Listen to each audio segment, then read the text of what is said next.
क्या एक राजा को अपनी प्रजा ज्यादा प्रिय है या अपनी पत्नी प्रिय नहीं है? अगर कलयुग की बात की जाए, अगर कोई वर्तमान में पति अपनी पत्नी के साथ गलत करता है तो उसको कहीं ना कहीं दंडनीय अपराध माना जाएगा। तो भगवान श्री राम जी ने अपने कुल को बचाने के लिए किया, ना कि एक नारी को बचाने के लिए, जिसके चक्कर में लव कुश ने खुद भरी सभा में ये बोला था कि हे राम, तुमने ये मर्यादा क्यों तोड़ दी, नकली सीता के चक्कर में असली सीता क्यों छोड़ दी, जिसकी क्लिप हम आपको दिखा सकते हैं।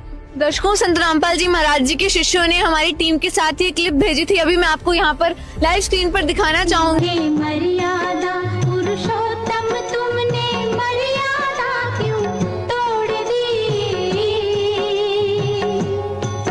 नकली सीता के फेर में असली सीता क्यों छोड़ दी, हे राम हे राम। मर्यादा पुरुषोत्तम थे तो उन्होंने तो अपनी जो अर्धांगिनी यानी कि जो माता सीता जी थी उन पर भी विश्वास नहीं किया था। और जैसा कि हम सभी जानते हैं कि माता सीता की अग्नि परीक्षा लेने के बावजूद भी उन्होंने इनको घर से बाहर निकाल दिया था। श्री राम जी ने जो युद्ध करा था वो केवल और केवल अपने वंश के लिए करा था, ना कि माता सीता के लिए। क्या दशरथ पुत्र श्री राम वास्तव में मर्यादा पुरुषोत्तम कहलाने लायक हैं भी या नहीं? चलिए अब ऐतिहासिक ज्ञान चर्चा में आगे बढ़ते हैं। उसी के साथ साथ श्री राम जी ने सीता जी के चरित्र पर तो उंगली उठाई, श्री राम जी ने अपने चरित्र को नहीं देखा। एक पिंगला नाम की वैश्या थी, उसको देखकर श्री राम जी काम मोहित हो गए। क्या ये भगवान श्री राम जी को शोभा देता था?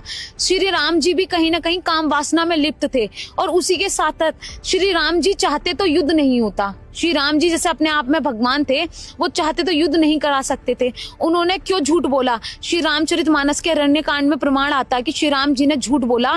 जब सुपर्णखा उनके पास आई थी कि तुम मुझसे विवाह कर लो, तो श्री राम जी ने बोला कि मेरा भाई कुंवारा है, आप लक्ष्मण के साथ विवाह कर सकती हो। यहाँ पर श्री राम जी ने एक स्त्री का अपमान कराया और उसी से युद्ध स्टार्ट हुआ। श्री राम जी ने लक्ष्मण के पास भेजा और लक्ष्मण ने उसको क्रोध में आकर उसके नाक कान काट दिए। क्या ये श्री राम जी को शोभा देता था? उसी के साथ साथ अहुवती नाम की एक स्त्री थी, उसके साथ भी श्री राम जी और लक्ष्मण जी ने मिलकर वही कार्य करा, उसके नाक कान। श्री राम जी ने स्त्री का अपमान करा, मतलब श्री राम जी के राज्य में, मतलब श्री राम जी के होते, एक ऐसे राजा के होते हुए स्त्री का अपमान हुआ। तो आप उनको कह रहे हो कि वो चरित्रवान थे? वो मर्यादा में थे। मर्यादा में रहने का उद्देश्य ये होता है कि भगवान वो हो जो सर्व काम से मर्यादा में रहे, उसकी इंद्रियों पर काबू रहे। पर श्री राम जी अपने चरित्र में कहीं भी मर्यादा में नहीं रहे।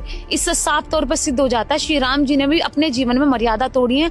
मर्यादा पुरुषोत्तम तो कोई और राम है जिसको लेकर आज तक दुनिया अनभिज्ञ है, जानती नहीं है, जिसके बारे में हमारे गुरुजी संत रामपाल जी महाराज जी ने बताया कि राम राम में भेद है। अगर हम उस राम के भेद को जाने तो वास्तविक मर्यादा पुरुषोत्तम तो कोई और है।